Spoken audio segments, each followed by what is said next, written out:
സ്ഥലത്ത് police jeep Parvathi പുത്തനാറിൽ മറിഞ്ഞു. വാഹനത്തിലുണ്ടായിരുന്ന 2 പോലീസുകാരും പരിക്കില്ലാതെ രക്ഷപ്പെട്ടു എന്നതാണ് ആശ്വാസകരം. എതിരെ വന്ന ബൈക്കിന് വഴി കൊടുക്കുന്നതിനിടയിലാണ് പേട്ട സ്റ്റേഷനിലെ ജീപ്പ് അപകടത്തിൽപ്പെട്ടത്.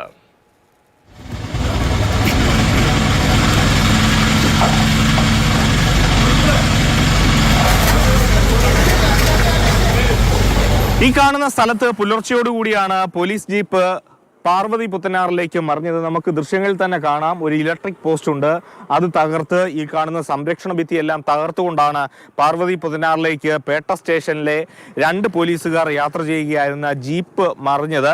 ഈ സമീപത്ത് തന്നെ താമസിക്കുന്ന രാജൻ ഇപ്പോൾ നമുക്കൊപ്പം ചേരിയ. ചേട്ടാ, എന്താ ഉണ്ടായത്? അതായത് ഒരു വലിയൊരു ഒച്ച കേട്ട് ലൈറ്റ് പോയി. അപ്പോൾ സാധാരണ ഇവിടെ ഈ ഒച്ച കേൾക്കുന്ന ഇവിടെ ലാറിയൊക്കെ ഒരുപാട് വരികയും പോവുകയും ചെയ്യും, അതാണെന്ന് വിചാരിച്ചു.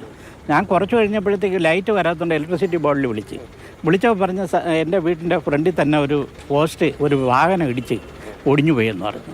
ഉടനെ ഞാൻ വെളിയിറങ്ങുമ്പോൾ കാണുന്നത് പോലീസ് തന്നെ പകുതി മുങ്ങി കിടക്കുന്നതാണ്. പിന്നെ ഓഫീസേഴ്സ് എല്ലാം ഉടനെ വന്ന് അവർ ഫയർഫോഴ്സുകാരെ വിളിച്ചു. അതുപോലെ ക്രെയിൻ കൊണ്ടുവന്ന് പിന്നെ ഇലക്ട്രിസിറ്റി കാർ വന്ന് ഇത് കൂടുതൽ ഇതുണ്ടാവാതിരിക്കാൻ വേണ്ടി അത് അവർ കട്ട് ചെയ്തു. ക്രെയിൻ കൊണ്ട് ഉടനെ പൊക്കി. പക്ഷേ ഈ വീഴുന്ന ആൾക്കാർ 2 പേരും രക്ഷപ്പെട്ടെന്ന് പറയുന്നു. അത് നമ്മൾ നേരിട്ട് കണ്ടിട്ടില്ല. പക്ഷേ അതിൻ്റെ ഒരു പ്രധാന കാരണം ഈ വെള്ളം കുറവായതുകൊണ്ടാണ്. ഈ വെള്ളം കയറി കിടക്കുന്ന സമയത്തായിരുന്നെങ്കിൽ വലിയ അപകടമായിരുന്നു. എന്ത് അപകടം ഉണ്ടാകാൻ കാരണമെന്ന് ചേട്ടാ മനസ്സിലാക്കുന്നത്? അത് പറയുന്നില്ല അവർ. നമുക്കറിയാത്ത കാര്യം പറഞ്ഞിട്ട് കാര്യമില്ല.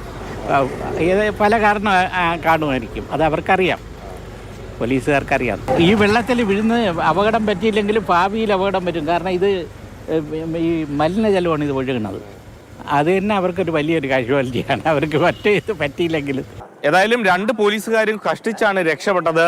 ഈ പാർവതി പുത്തനാറിലേക്ക് വീണ ഉടൻ തന്നെ അവർ നീന്തി കരയ്ക്ക് കയറുകയായിരുന്നു എന്നുള്ളതാണ് മനസ്സിലാക്കാൻ കഴിയുന്നത്. വെള്ളം കുറവായതുകൊണ്ട് വലിയ കാര്യമായ അപകടമൊന്നും തന്നെ ഉണ്ടായില്ല. പക്ഷേ ഈ പാർവതി പുത്തനാർ അങ്ങനെ വിളിക്കാമോ എന്നറിയില്ല. കാരണം ഈ ദൃശ്യങ്ങൾ കാണുമ്പോൾ പാർവതി കരിയാർ എന്ന് വിളിക്കുന്നതായിരിക്കും കൂടുതൽ ഉചിതം എന്ന് തോന്നുന്നു. അവിടെ വീണാൽ ഗുരുതരമായ ത്വക്കുരോഗങ്ങളടക്കം ഉണ്ടാകാനുള്ള സാധ്യതയൊക്കെ തന്നെ ഉണ്ട്. ഏതായാലും ഒരു വലിയ ഒരു അപകടത്തിൽ നിന്നാണ് ഈ 2 പോലീസുകാരും കഷ്ടിച്ച് രക്ഷപ്പെട്ടത്.